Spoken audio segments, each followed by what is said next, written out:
Hello there you guys, welcome to one of my videos.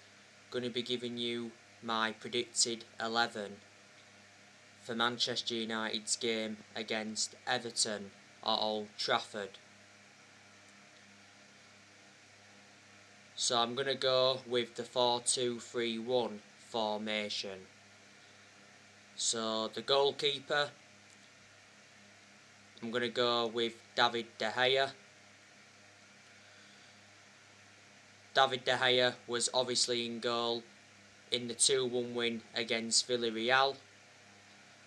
De Gea made fantastic saves. He kept us in the game, especially in the first half. Solskjaer hails De Gea as the best goalkeeper in the world.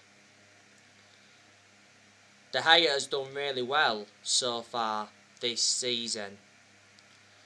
De Gea reclaimed his #1 spot back. And reflecting on that, Dean Henderson wants a loan move away next year.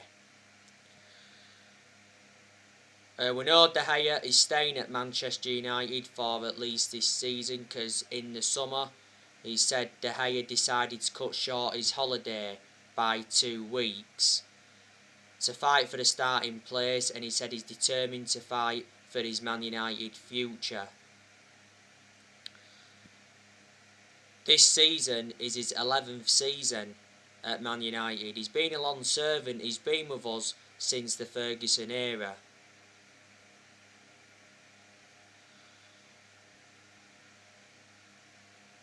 Obviously De Gea has made mistakes in the last couple of years, and he's been heavily criticised for that. De Gea's got like 2 years left on his contract, and he receives £375,000 a week.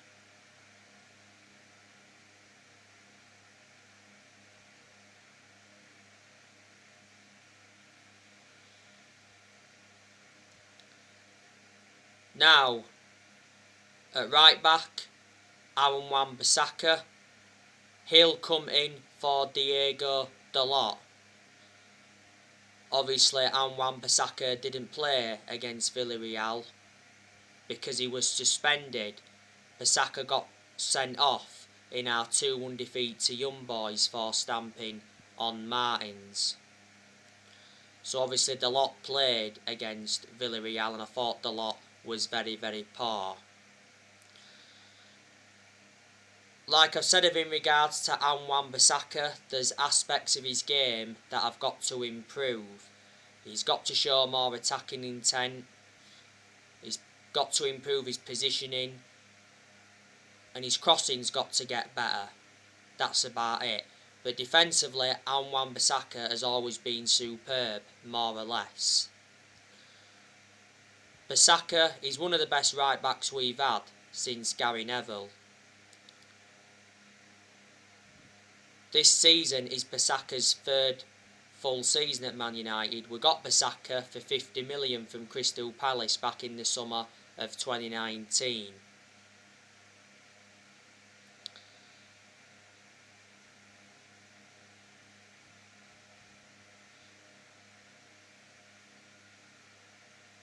The 2 centre-backs, I'm going to go with Victor Lindelof and Raphael Varane. Obviously, them 2 played against Villarreal.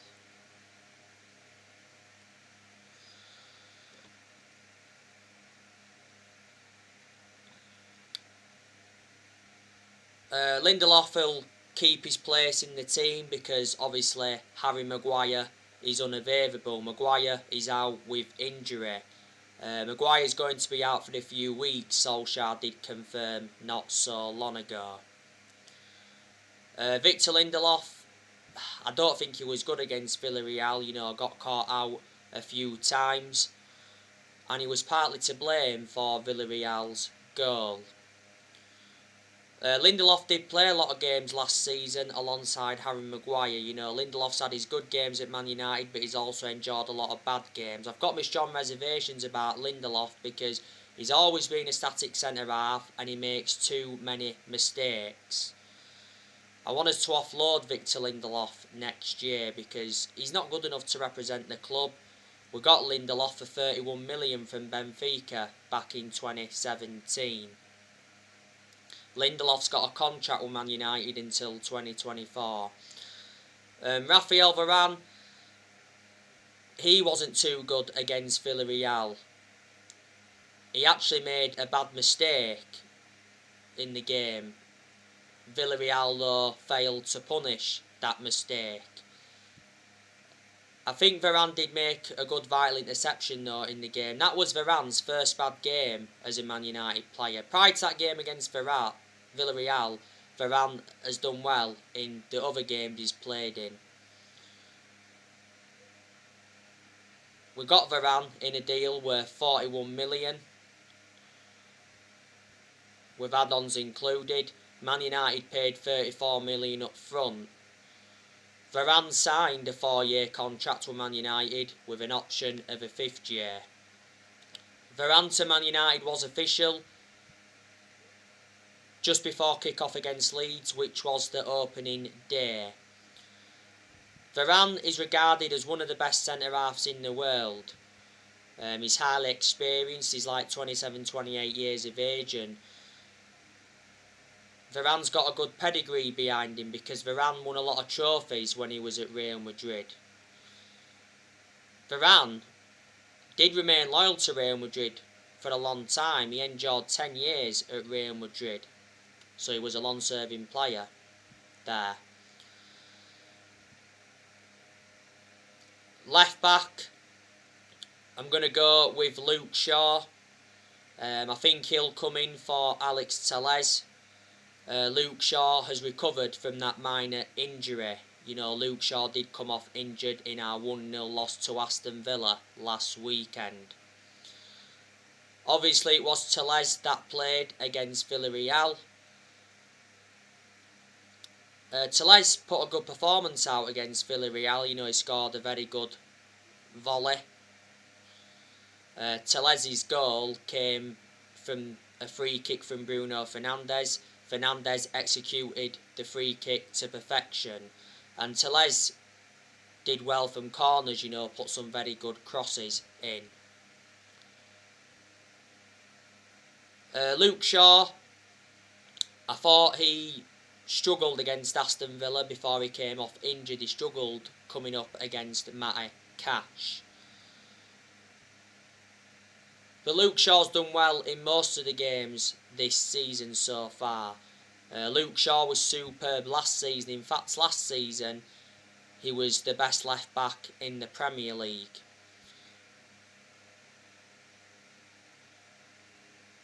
Luke Shaw's been our first choice left back for a while, despite the arrival of Alex Telles.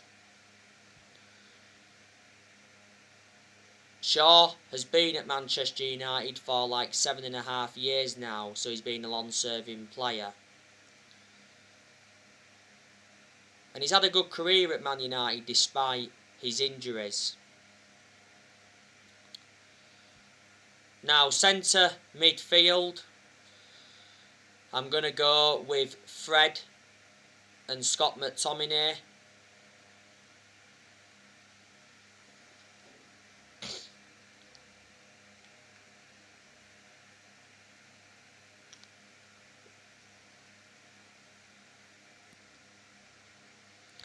Obviously, Solskjaer trusts Fred and McTominay in Man United's midfield. Obviously, there has been Man United fans having a go at Solskjaer for persistently selecting Fred and McTominay. Fred didn't start against Villarreal, but obviously came off the bench, and to his credit, he made an impact when he came on. Obviously, he did replace Alex Telles against Villarreal, so obviously he played at left back. Fred's had his good games at Man United, he's also had his bad games. We certainly overpaid for Fred. We got him for 50 million from Shakhtar Donetsk. Fred has been subjected to transfer speculation before. McTominay, Obviously, he played against Villarreal, started. He was obviously playing alongside Pogba. And McTominay didn't do enough against Villarreal to influence the game. Now, I've got my concerns about McTominay, but I think he does need more time at the club. You know, McTominay's still young. He's got a lot of development in him. He's not yet on that level where I want him to be at. He's miles away from that level. Just after the first lockdown last year, McTominay signed a 5-year contract with Man United, so reflecting on that, he committed his future to the club.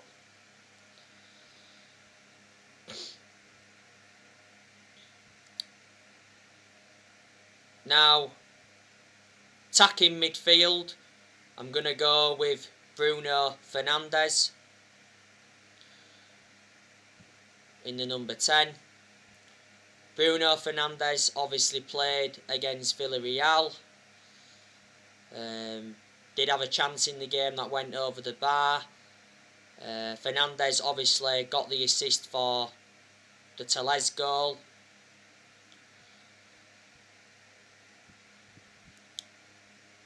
But he weren't brilliant against Villarreal. Bruno Fernandes obviously missed the penalty in the 93rd minute of stoppage time against Aston Villa last weekend. You know, Fernandes missed out on the opportunity to salvage a point for Man United. That was his first penalty miss, I think, as a Manchester United player. There has been quite a few games where Fernandes has looked off the pace, but in a lot of games at Man United he's been very consistent. A few weeks ago now, it said Bruno Fernandes is close to signing a new 5-year contract with Man United worth £250,000 a week with the signing of Cristiano Ronaldo. Fabrizio Romano said earlier on this season that talks have been ongoing since July between Man United and the agent of Bruno Fernandes over a new contract.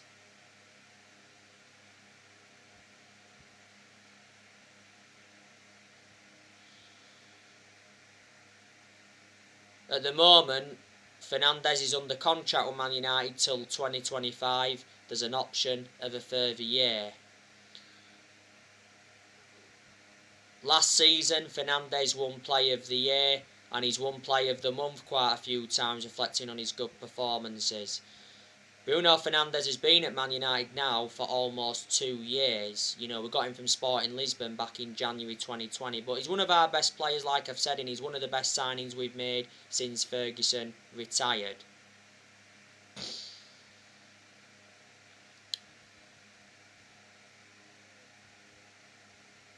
Left midfield, I'm going to go with Paul Pogba. Paul Pogba obviously played against Villarreal. Tried a few long passes in the first half. He did quite well in the first half against Villarreal, but faded in the second half.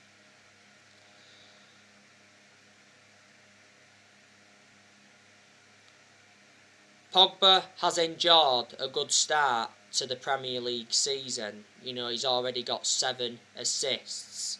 He produced good performances for Man United in the last couple of months of last season, but at one point last season, Pogba was out with a thigh injury for a while and he sustained a couple of ankle injuries at Man United.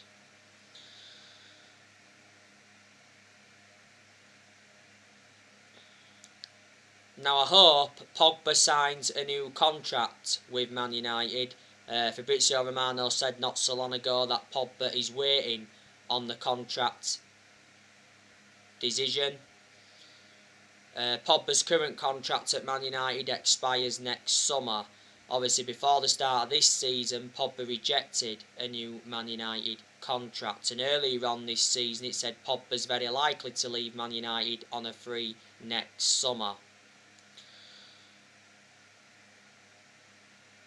Paul Pogba has had a long-running transfer saga, hasn't he? He's been linked with a return to Juventus. Real Madrid have been relentlessly linked with him.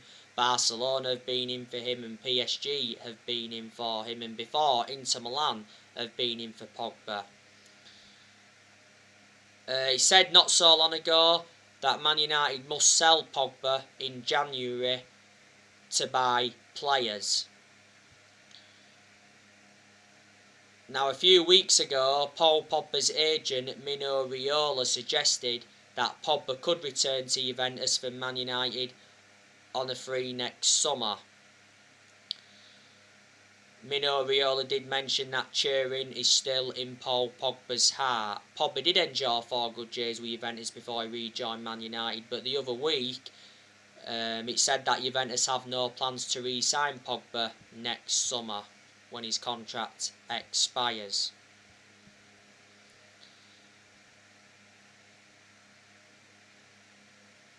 A few weeks ago, Paul Pogba's brother, Matthias Pogba, came out and said that Pogba is yet to decide on his future.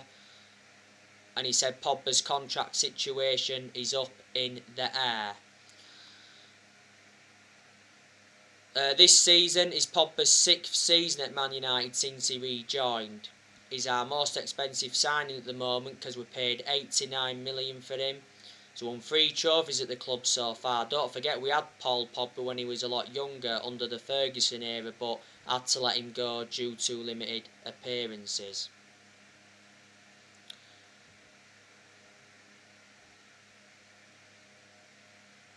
So yeah, I think Pogba will come in for Sancho.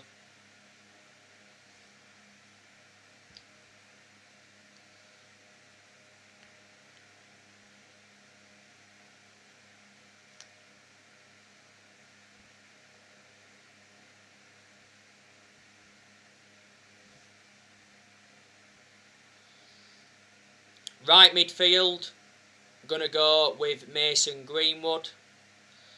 Mason Greenwood obviously played against Villarreal. Didn't really do much in the game, to be honest with you. He was quiet for the vast majority of the game. Greenwood has scored 3 goals in the league so far this season. But I've got to make an admission and say, Greenwood has been an absolute revelation since he broke into our senior squad. Greenwood made his senior debut for Man United back in 2019. He's been a United player since the age of 7, and last season he signed a new 4-year contract. You can play Greenwood on the left, you can play him on the right, and you can play him centrally, so he's versatile, but I think you get the best out of him on the right.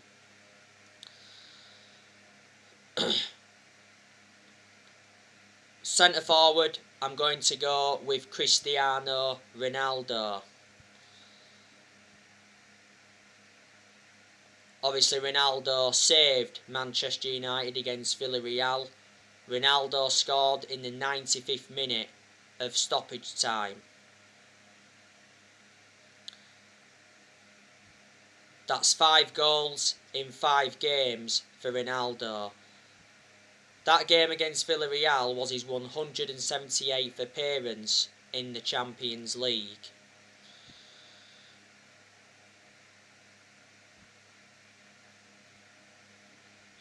Solskjaer came out and said he's grateful to Ronaldo for the winner against Villarreal, but Solskjaer did mention that Manchester United were lucky.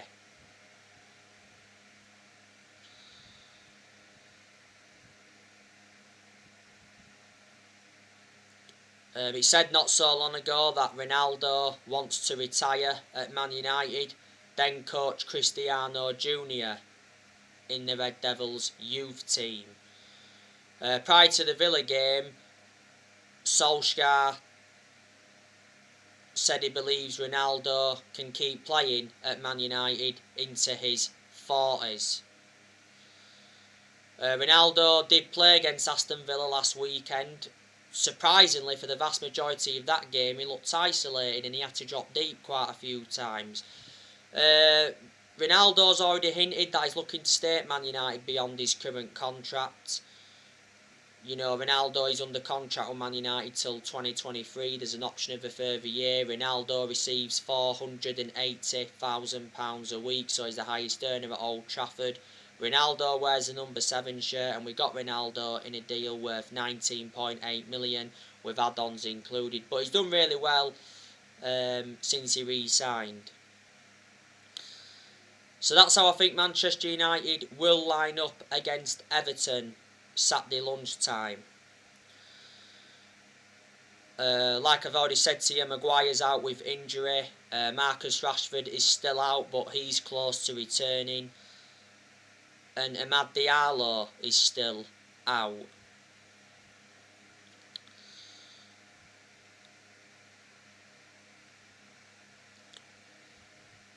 Like I said to you on the preview, Man United are coming into this game on the back of a 2-1 win against Villarreal.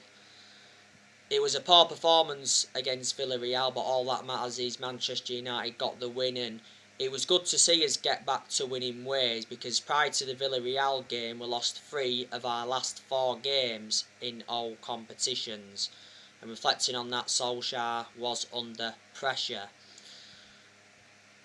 Solskjaer's job is safe for now, because obviously the Man United board retain full support for Solskjaer, but there is still United fans that are rally out despite us beating Villarreal, and it was good to see Man United get revenge on Villarreal from last season's Europa League final, because Villarreal beat us 11-10 on penalties in the Europa League final last season. De Gea missed for us and he cost us. And obviously we lost our last league game to Aston Villa 1-0. That was the first time Aston Villa won at Old Trafford in 12 years. But I'm confident we'll beat Everton. Obviously, the last time Everton won at Old Trafford was back in 2013. It was a late goal from Oviedo.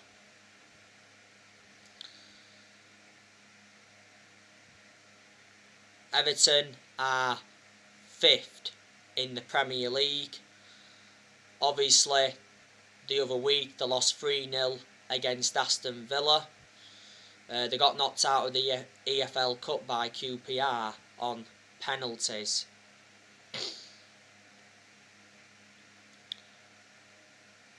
Now, we beat Everton comfortably in pre-season at Old Trafford 4-0.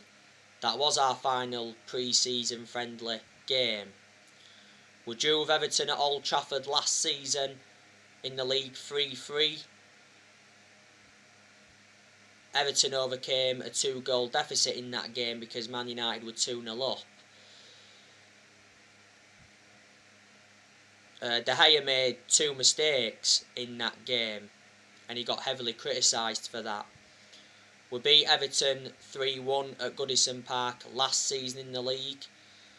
Solskjaer was under so much pressure going into that game. If we hadn't have beaten Everton at Goodison Park last season, I think there'd have been a great chance Solskjaer would have been sacked.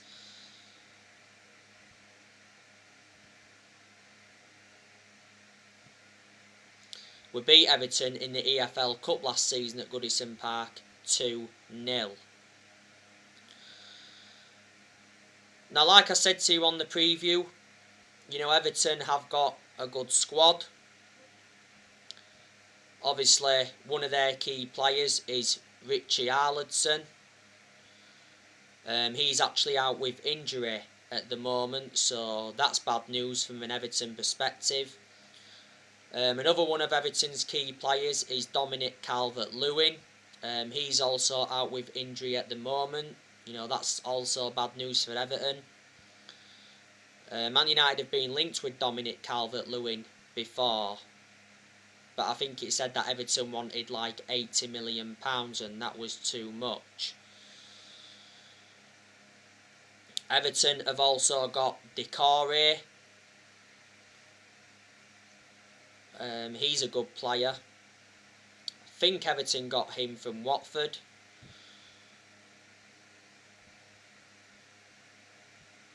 Everton have got Anthony Gordon. They've got Alex Iwobi. He could be in contention to play in this game. Andros Townsend, they brought him in the summer transfer window. I think he could be involved in this game. Demarai Gray, there's a good chance he'll be in contention to play in this game. Everton got Demarai Gray in the summer transfer window.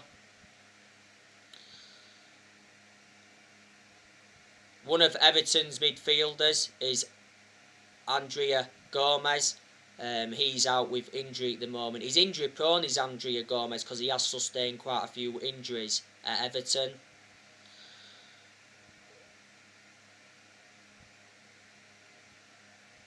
Everton have also got Sigurdsson. Don't think he's playing now, because obviously he is a nonce, allegedly. And actually Sigurdsson has got a good goal scoring record against us. He scored a lot of goals against us when he played at Swansea.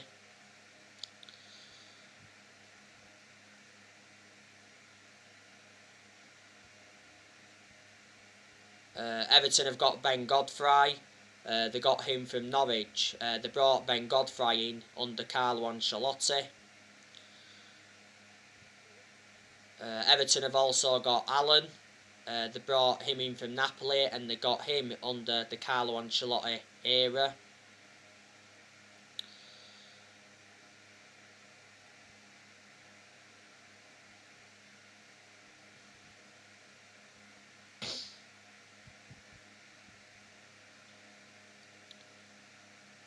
Everton have also got Lucas Digne. He's a very, very good left back. I think there's a good chance he'll be involved in this game. Everton have got Michael Keane. You know, he's one of their centre-halves. You know, if he plays in this game on Saturday, he'll be reuniting with Man United, because Michael Keane is a former Man United player. Yerry Mina, you know, he's another one of Everton's centre-halves. I highly rate him.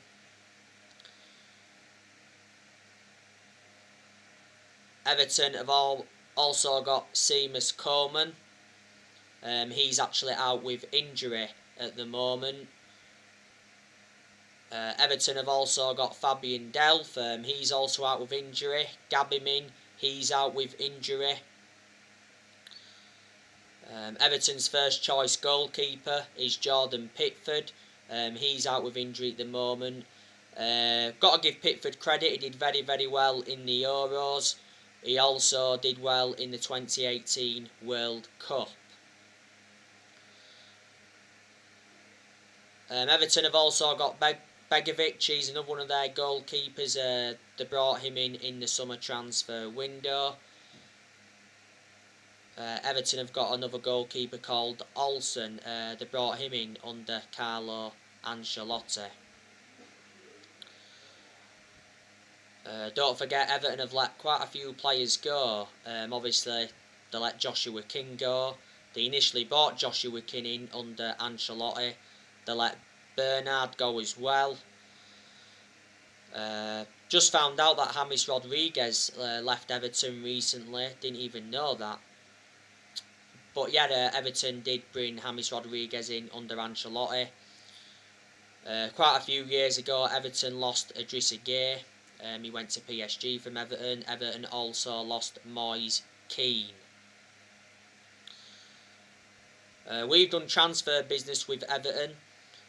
Obviously, we got Fellaini off them back in 2013. Fellaini did endure 6 years with us. We also got Lukaku off them back in 2017. Lukaku endured a couple of years with us. Obviously, we sold him to Inter Milan, didn't we? And now, obviously, Lukaku is back at Chelsea. And we got Wayne Rooney off Everton back in 2004. And obviously, Rooney endured 13 years at Man United. He's our all-time record scorer. You know, with what, 251, 250... Oh, it's 253 goals, isn't it?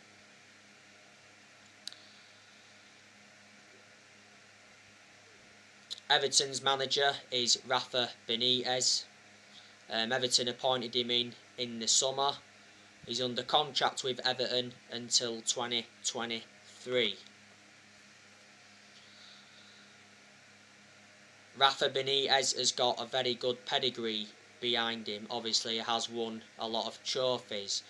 Obviously, when Rafa Benitez managed Newcastle, he won the championship with them and obviously got them up to the Premier League. Rafa Benitez ended up resigning when he managed Newcastle.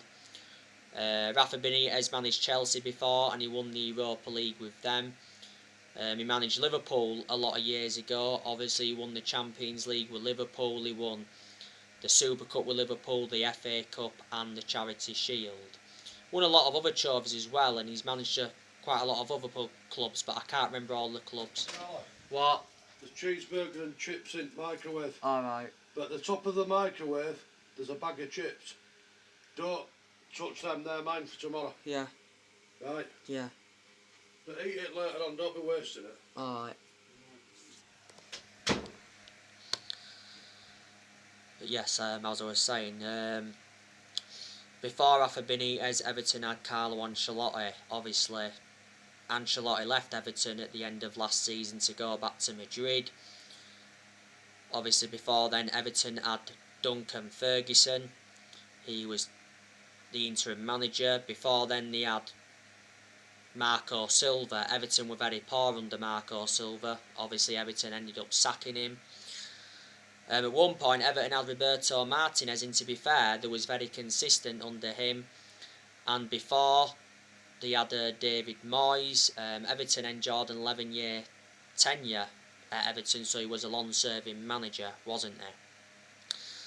So there you go. So on my next video, I'm going to be giving you some more news on Ronaldo and Donny van de Beek, and tomorrow I'll be giving you my predictions for the Man United Everton game. You know, the score prediction.